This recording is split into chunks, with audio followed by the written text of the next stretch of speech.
Nos vino a visitar Gonzalo Arias y Hernán Rossi, a quien conozco hace tiempo. Representan o están conmigo en este caso a través de la fundación del Instituto de Pensamiento y Formación Moisés Levenson.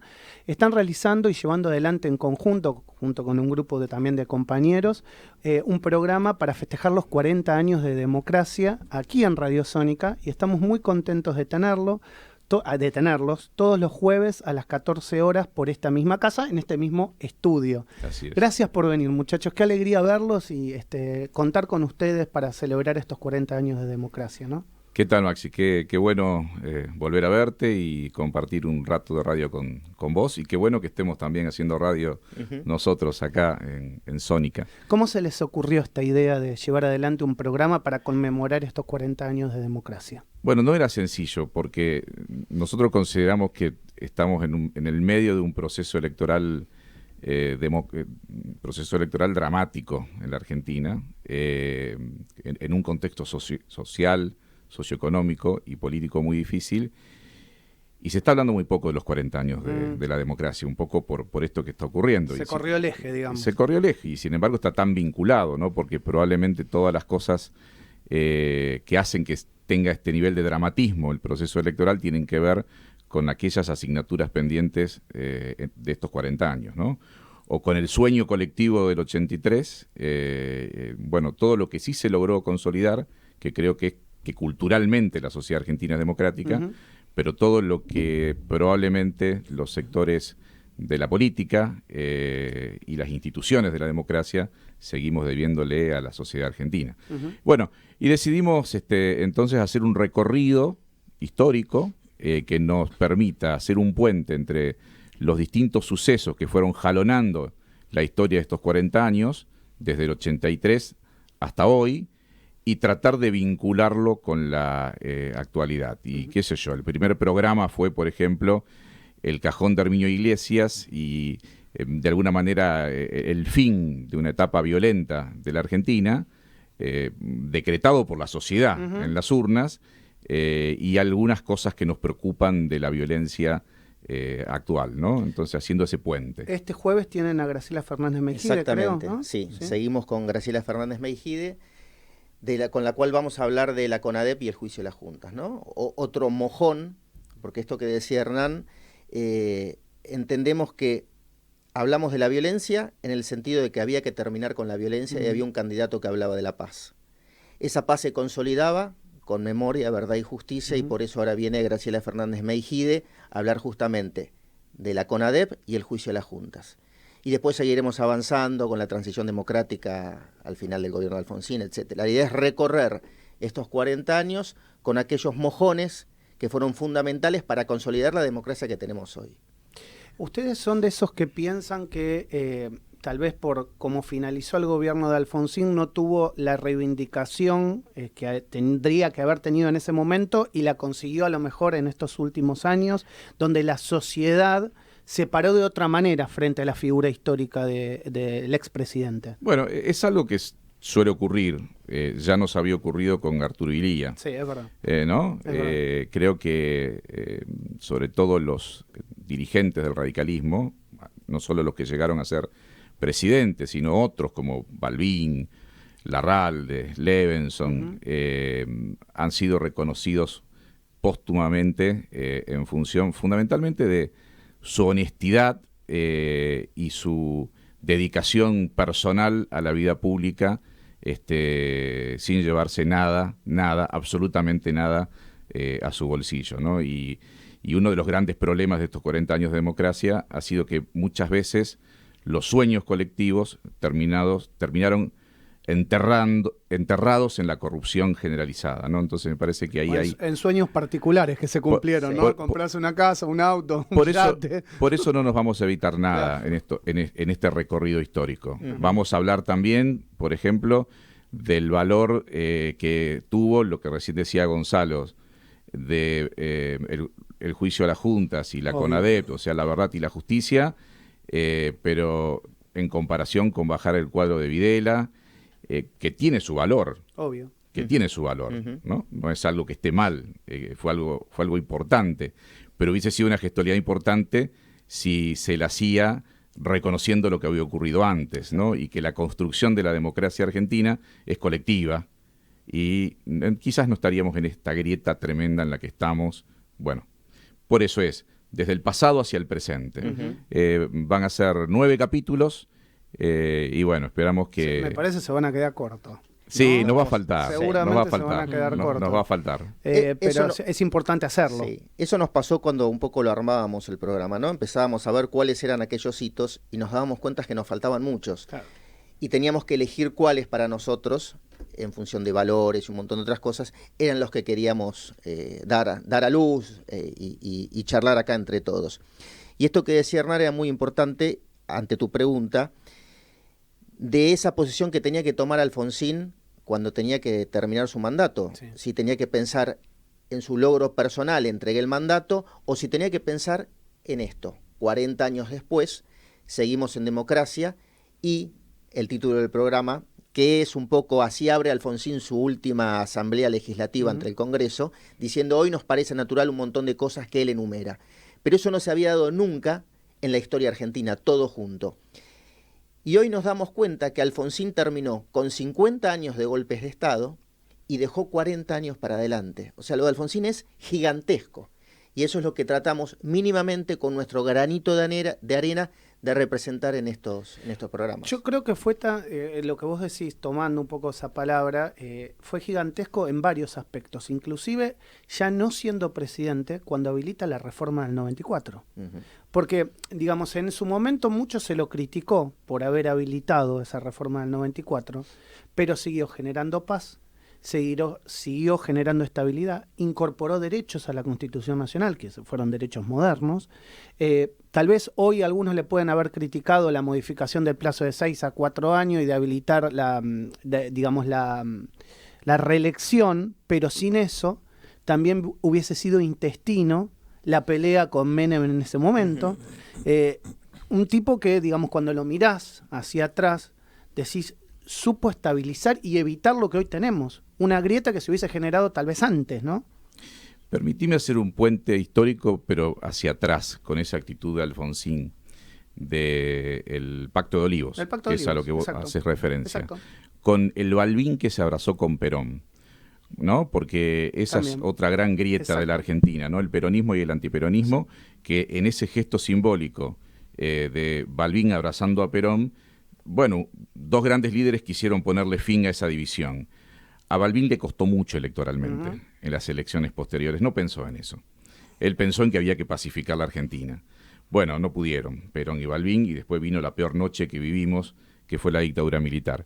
Y en el 94, efectivamente, Maxi, como vos lo decís, Alfonsín probablemente intuía que un sector de la sociedad profundamente enemistada con el gobierno de Menem, que sin embargo tenía una mayoría contundente por la estabilidad que había logrado la convertibilidad, te acordarás, las cuotas para comprar electrodoméstico, el 1 a 1, los viajes a Miami, etcétera, etcétera. Pero había una parte de la sociedad muy enojada por lo que pasaba con la educación, por lo que pasaba con la salud, los ferrocarriles, la destrucción del aparato productivo, todo eso ocurría. Se había quedado sin laburo también, y vieron en Raúl en ese momento una especie de traición, porque habían pactado con Menem. Bueno, la responsabilidad democrática en ese momento fue eso, porque efectivamente íbamos a ir a un plebiscito, nos iban a forzar a un plebiscito, que lo íbamos a perder con contundencia, porque Menem en ese momento era muy popular, efectivamente, y iban a tener carta blanca para hacer la reforma constitucional que quisieran. Y Alfonsín quiso preservar, en primer lugar, la parte dogmática de la Constitución del 53. En primer lugar eso. Y después, si era posible, incorporar algunas instituciones, como el Consejo de la Magistratura, como el tercer senador. Bueno, los porteños gozamos de autonomía gracias a esa reforma constitucional y a Raúl Alfonsín. Creo que con los años eso le fue reconocido a Alfonsín, sí. Gonzalo, si nos venimos para esta parte, hoy parece que ese bipartidismo de alguna manera se terminó. Estamos teniendo, digamos, una lucha de tercios en estas elecciones y uno se pregunta si terminadas las elecciones podrá de alguna manera los partidos políticos abrazarse para darle las respuestas en democracia que le han faltado a la gente. Yo creo que deben hacerlo. es un mandato que deberían todos los partidos políticos asumir en función de esto que hablábamos recién. Me parece que el deber está por encima de cualquier mezquindad personal y de cualquier atajo que pueda producirse. Creo que es necesario que los partidos políticos lo hagan y trabajen de cara a la sociedad, proponiéndoles siempre dentro del marco democrático salidas para esta crisis que realmente estamos viviendo hoy, pero que de ninguna manera pone en tela de juicio nuestro sistema democrático. Lo que acá hay que, a veces cuando uno dice pendientes o errores de nuestra democracia, no, yo no lo titularía así. Pendientes o errores de los dirigentes políticos que encarnaron y gobernaron nuestro país durante los últimos tiempos. Porque si no, estamos echando culpas sobre un sistema democrático que no hay que echar de ninguna manera. ¿Vos pensás lo mismo, Hernán, relacionado justamente con este sistema democrático que uno parece que se consolida, pero muchas veces vemos en dirigentes políticos que fogonean otra cosa, al menos desde lo discursivo? Volviendo a Alfonsín, yo creo que hace falta reconstruir la democracia plural en la Argentina y reconstruir un sistema de partidos. Entonces, esa palabra, yo siempre lo explico acá, está garantizada en la Constitución el sistema de partidos políticos, porque algunos dicen, no, bueno, créate un partido como si fuera unipersonal, ganá las elecciones y cuando gane hace lo que quiera, ¿no? Sí, pero la burocratización, la compra de dirigentes con las chequeras del Estado, es decir, cuando llegan a los más altos cargos de la nación, dirigentes que no tienen la ética política suficiente para entender que hay límites a la hora de acumular poder, aunque sea poder electoral, bueno, es muy difícil sostener un sistema de partidos. Ahora hay un candidato presidencial, uno de los tres, que habla mucho de la unidad nacional. La unidad nacional es muy importante. ¿Quién puede estar en contra de la unidad nacional? Ahora, después tenemos que ver cómo la interpretamos. Y yo les digo a algunos amigos, militantes, periodistas también, que por ahí me preguntan, bueno, pero ¿ustedes qué hacen si ocurre lo que no va a ocurrir? Yo estoy seguro que no va a ocurrir. Que gane Milei, estamos hablando. No. Ocurre que Juntos por el Cambio no entra al balotaje y de pronto van a un balotaje Milei y Massa. ¿Ustedes qué hacen? Bueno, yo no tengo ninguna duda que no voy a votar a Milei. Absolutamente ninguna duda. Y como demócrata que soy, no voy a votar en blanco. Ahora, ¿eso significa que el radicalismo tiene que ir a un gobierno de unidad nacional con el kirchnerismo, con el responsable máximo de lo que hoy está viviendo el pueblo argentino, la inflación, estar al borde de una hiperinflación? No, de ninguna manera. El radicalismo, y si es posible, junto a todos los partidos que conforman Juntos por el Cambio, veremos eso cómo lo ordenamos si eso llegara a ocurrir. El radicalismo tiene que estar en la oposición, porque un sistema democrático Congreso, necesita partidos en la oposición que revisen, que cuiden y que propongan alternativa, y que se propongan como alternativa para que exista lo que decía Gonzalo hace un rato, la alternancia, la alternativa. Y en todo caso, que haya diálogo en el Congreso, o que haya diálogo entre los partidos también, porque yo me acuerdo, volviendo a esto de la épica alfonsinista, las largas reuniones del ministro del Interior, Antonio Trócoli, en la Casa Rosada, en esas mesas grandísimas, con todos sentados a la luz del público y con los periodistas ahí, para resolver problemas Eso no existe más. No. Mirá que pasaron presidentes después, no existe eso no existe más, y eso tiene nombre y apellido, tiene una responsabilidad concreta, desde mi punto de vista, que es Néstor Kirchner, Néstor Carlos Kirchner. Él es el que terminó con esa idea que todavía Alfonsín y Menem preservaron. Pese a todo lo malo que tuvo, desde mi punto de vista, el menemismo para la Argentina, se preservó esa idea de partidos que dialogan. Por eso pudieron hacer la transición del 89 y pudieron hacer la reforma del 94. Por eso pudieron ir a otra elección en el 99. Déjame decir otra cosa, y que De la Rúa también intentó. De la Rúa intentó. Después, obviamente, todos conocemos cómo terminó, pero intentó. Y en parte también, el que él no haya podido quedarse terminando su mandato, fue parte de ese diálogo Absolutamente. que le rompieron del otro lado, que le rompieron desde el peronismo, porque si el peronismo lo hubiese apoyado, no hubiese terminado como terminó el gobierno de De la Rúa. Estoy totalmente de acuerdo. Por eso digo, ocurra lo que ocurra, que en definitiva está en manos de la gente, de los ciudadanos en este proceso electoral. Yo creo que Patricia Bullrich va a entrar al balotaje y vamos a ganar la elección. Pero ocurra lo que ocurra, sea el resultado que sea, el radicalismo lo que tiene que hacer es trabajar para reconstruir un sistema de partidos. Okay. Es decir, para tener una nación unida, no un gobierno de unidad nacional. Una nación unida en una democracia plural. En el caso de que gane Patricia Bullrich, ¿ustedes ven un gobierno de coalición con la Unión Cívica Radical? O, porque digamos, ¿qué se decía durante el gobierno de Macri? Macri fue presidente, pero la propia Unión Cívica Radical decía, bueno, nosotros no cogobernamos. En todo caso, ellos toman decisiones, integramos, pero no cogobernamos. ¿Y ahora? Si llega Patricia. Eso fue el espíritu de Gualeguaychú, la convención nacional que hizo la alianza con el PRO y con la coalición cívica, era un gobierno de coalición. El expresidente Macri se encargó de dinamitar eso a los pocos días de ganar las elecciones, ¿no? Decir, no, es una alianza electoral, no es un cogobierno. Nosotros intentamos durante todos esos años que existiera un cogobierno, pero era un radicalismo mucho más débil que este radicalismo. Han pasado cosas. Sí. El radicalismo, no por nada ha ganado Maxi Puyaro en Santa Fe, que no es ningún outsider de la política, digamos, ¿no? Es un militante que, por ejemplo, cuento como anécdota, compitió conmigo por la Juventud Radical hace 20 años. Entonces, y hoy es gobernador de la provincia de Santa Fe, y para llegar a ser gobernador de la provincia de Santa Fe la recorrió 20 años y la conoce hasta el último pueblo. Es decir, político tradicional, ha hecho, entre comillas, tradicional, ¿no? La casta. Sí. En palabras de Milei, ha hecho la elección histórica más importante de un partido político, una alianza política en la provincia de Santa Fe. Más que Carlos Reutemann. Ningún outsider, un militante político.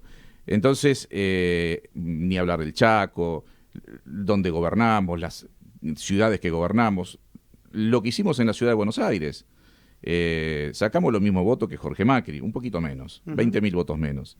Pero sacamos 500.000 de votos, cuando hace 10 años el radicalismo sacaba el 2%, si se presentaba a las elecciones en la ciudad de Buenos Aires. Es decir, hay un radicalismo mucho más fuerte, mucho más reconstituido, con nuevos liderazgos, que además son liderazgos que son escuchados por la sociedad, y eso le va a dar equilibrio a la coalición. Y en parte también eso obligó a Jorge Macri a tomar partes de las propuestas de Lustó en la ciudad. Me traslado acá a la ciudad, ¿no? Sí, nos hubiese gustado que tome algunas más. Creo que tomó una o dos. Tal vez tome alguna otra, ¿no? Pero lo valoramos. ¿Y cómo ves las elecciones de la ciudad ahora? No, yo creo que Juntos por el Cambio va a ser una muy buena elección. ¿Gana en primera vuelta para vos? Mira, no sabemos. Es posible, pero también es posible que no. Me parece que las encuestas han dado muestras de bastantes errores. Eso es lo que me da la pauta de que ahora a nivel nacional no está tan seguro este primer puesto de Milei, el primer puesto de Bullrich, el primer puesto de Massa. O sea, hay muchas cosas, hay muchos factores, hay muchas cosas que la gente está viendo en este último tramo de la campaña con respecto a Milei. Digamos, estamos viviendo un mundo muy convulsionado, muy convulsionado. Recién veíamos que evacuaron la embajada argentina de Israel acá y la embajada de Estados Unidos por amenaza de bomba, digamos. No, estamos en condiciones de ser gobernados por una persona que de alguna manera no es consecuente o no está de alguna manera institucionalizada. Me parece que no. Me parece que tenemos que dar muestras este 22 de octubre también de la responsabilidad que tenemos como ciudadanos a la hora de votar, ¿no? A la hora de elegir a nuestros gobernantes. No podemos hacer vista gorda. Nosotros somos quienes votamos a nuestros representantes. Entonces me parece que tenemos que asumir una responsabilidad de qué gobernante queremos para los próximos 4 años en la Argentina y cómo nos va a representar. Me parece que eso se juega este 22 de octubre y me parece que es muy importante todo lo que nosotros como partidos políticos, dentro, por ejemplo, nosotros del radicalismo, dentro de Juntos por el Cambio, podemos aportar a esa institucionalidad. Bien.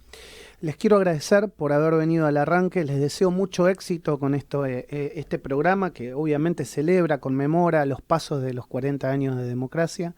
Y bueno, ojalá que sea con todo el éxito del mundo, porque la verdad que se lo merecen. Como te digo, te conocía, te lo decía fuera del aire, te lo digo ahora en el aire, te conozco hace muchos años, sé de tu laburo, tu empeño, lo que hiciste como legislador de la ciudad, lo que has laburado, y ahora me imagino con estos compañeros que tenés, que saben muchísimo de la temática, van a tratar de colaborar en la difusión de las ideas y que de no correr el eje, ¿no? No solo hablar de política, sino hablar de estos 40 años de democracia. Les agradezco, Gonzalo y Hernán, y un placer haberlos tenido en el arranque. Gracias a vos. Gracias. Gracias. Julio, nos despedimos, nosotros llegamos a las 12. Ya estamos.